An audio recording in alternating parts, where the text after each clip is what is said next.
कूड़ा कचरा ही दिखाई देगा। चारों तरफ आपको जूते यहाँ पर करोड़ों शिव भक्त आकर हर के यहाँ से कूड़े कचरे की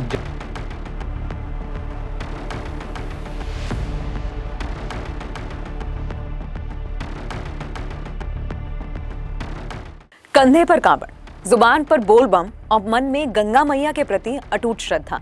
कांवड़ यात्रा के दौरान हरिद्वार की सड़कों पर आस्था का विशाल जन सैलाब दिखाई दिया। लाखों श्रद्धालु गंगा जल लेकर अपने अपने शहरों और गांवों की ओर लौट गए। लेकिन यात्रा खत्म होने के बाद हरिद्वार में जो दृश्य सामने आया उसने गंभीर सवाल खड़ा कर दिया है। क्या हमारी आस्था पर्यावरण के प्रति जिम्मेदारी के बिना पूरी हो सकती है? आज बात उस हरिद्वार की जो यात्रा के दौरान करोड़ों श्रद्धालुओं की आस्था का केंद्र बना रहा, लेकिन अब हजारों टन कचरे से जूझ रहा है। नगर निगम से जुड़े आंकड़ों के मुताबिक इस बार कांवड़ यात्रा के दौरान लगभग 4.8 करोड़ श्रद्धालु हरिद्वार पहुंचे। बताया गया कि यात्रा के अंतिम 2 दिनों में 1 करोड़ से ज्यादा लोगों की आवाजाही हुई। इतनी विशाल भीड़ के लौटने के बाद शहर में करीब 7,000 मीट्रिक टन कचरा जमा होने की बात कही गई है। इस आंकड़े को समझने के लिए हरिद्वार की सामान्य स्थिति देखिए। नगर निगम आम दिनों में प्रतिदिन लगभग 250 टन कचरे का प्रबंधन करता है, यानी यात्रा के दौरान जमा हुआ कचरा शहर के लगभग 28 दिनों के सामान्य कचरे के बराबर है। यह सिर्फ नगर निगम के सामने कोई खड़ी चुनौती नहीं है, यह हमें भी सोचने पर मजबूर करता है कि धार्मिक आयोजनों में व्यक्तिगत जिम्मेदारी की जगह कहाँ है। सफाई अभियान के दौरान घाटों, सड़कों, अस्थायी चेंजिंग रूम, बड़ी मात्रा में प्लास्टिक, खराब भोजन, गीले कपड़े और दूसरा कचरा वहां पर मिला है। कुछ रिपोर्ट्स में चेंजिंग रूम में पेशाब से भरी बोतलें मिलने तक का दावा किया गया है। ये तस्वीरें असहज करने वाली तो हैं, लेकिन इन्हें नजरअंदाज भी तो नहीं किया जा सकता। इस पूरे कचरे को हटाने की जिम्मेदारी आखिरकार सफाई कर्मचारियों पर ही आती है। कई कर्मचारी बेहद कठिन और अस्वच्छ परिस्थितियों में काम करते दिखाई दिए। ऐसे में उनकी सेफ्टी, उनकी सुरक्षा के लिए ग्लव्स, मास्क और जरूरी उपकरणों की उपलब्धता भी उतनी ही इंपॉर्टेंट है। लेकिन यहाँ पूरे आयोजन में शामिल हर श्रद्धालु को दोषी ठहराना उचित नहीं होगा। लाखों लोग ऐसे हैं जो नियमों का पालन भी करते हैं। समस्या तो उस लापरवाही की है जिसका बोझ अंततः शहर, नदी और सफाई कर्मचारियों को उठाना पड़ता है। इसलिए सवाल सीधा है कि जिस गंगा को हम मां कहते हैं, उसी के किनारे अपना कचरा छोड़ देना कैसी श्रद्धा है। राहत की बात यह है कि हरिद्वार नगर निगम ने यात्रा समाप्त होते ही बड़े स्तर पर सफाई अभियान शुरू कर दिया।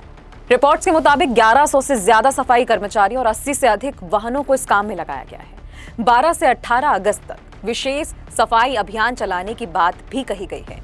अधिकारियों का कहना है कि सुभाष घाट, नई घाट, अलकनंदा घाट और विष्णु घाट समेत कई प्रमुख स्थानों पर अधिकांश सफाई पूरी की जा चुकी है। नगर आयुक्त नंदन कुमार के मुताबिक यात्रा भले ही समाप्त हो गई हो, लेकिन नगर निगम का काम तब तक जारी रहेगा जब तक शहर और घाट पूरी तरह से साफ नहीं हो जाते। इस कठिन अभियान में जुटे सफाई कर्मचारियों की मेहनत को पहचानना भी जरूरी है, लेकिन उनके प्रति सम्मान सिर्फ धन्यवाद देने तक सीमित नहीं होना चाहिए। उन्हें सुरक्षित उपकरण, सम्मानजनक परिस्थितियां और पर्याप्त संसाधन भी मिलने चाहिए। कचरे की यह समस्या केवल हरिद्वार की नहीं है। रिपोर्ट्स की अगर बात करूं तो ऋषिकेश से गंगोत्री तक कई धार्मिक और प्राकृतिक स्थलों पर प्लास्टिक, कपड़े, भोजन के पैकेट और कांवड़ से जुड़ी सामग्री बिखरी मिली है। उत्तरकाशी में 57,000 से ज्यादा श्रद्धालुओं के गंगा के उद्गम स्थल तक पहुंचने की बात कही गई है। इतनी बड़ी संख्या में लोगों के आने से हिमालय के नाजुक पर्यावरण पर भी दबाव पड़ना स्वाभाविक है। चिंता इसलिए भी बढ़ी है क्योंकि गंगोत्री को प्लास्टिक मुक्त क्षेत्र घोषित किया गया है। इसके बावजूद वहां प्लास्टिक पहुंच रहा है, तो इसका मतलब है कि केवल नियम बना देना ही पर्याप्त नहीं है। निगरानी, कचरा प्रबंधन और लोगों की भागीदारी तीनों ही जरूरी है। इस समस्या का समाधान सिर्फ लोगों को दोष देने से नहीं निकलेगा। इतने बड़े आयोजन के लिए प्रशासन को पर्याप्त कूड़ेदान, मोबाइल शौचालय, कचरा संग्रह केंद्र, जागरूकता अभियान और लगातार निगरानी की व्यवस्था करनी होगी। प्लास्टिक पर प्रतिबंध का पालन भी जमीन पर ही ठीक करना होगा। वहीं श्रद्धालुओं की भी जिम्मेदारी बनती है कि वे निर्धारित जगहों पर ही, स्थान पर ही कचरा डालें, सिंगल यूज प्लास्टिक से बचें और घाटों को सार्वजनिक कूड़ाघर ना समझें। आस्था और प्रशासन दोनों को अपनी अपनी जिम्मेदारियां निभानी होंगी। गंगा सिर्फ एक नदी नहीं, हमारी संस्कृति, सभ्यता और सामूहिक पहचान का महत्वपूर्ण हिस्सा है। हर साल करोड़ों लोग उसके पास अपनी श्रद्धा और उम्मीद लेकर पहुंचते हैं।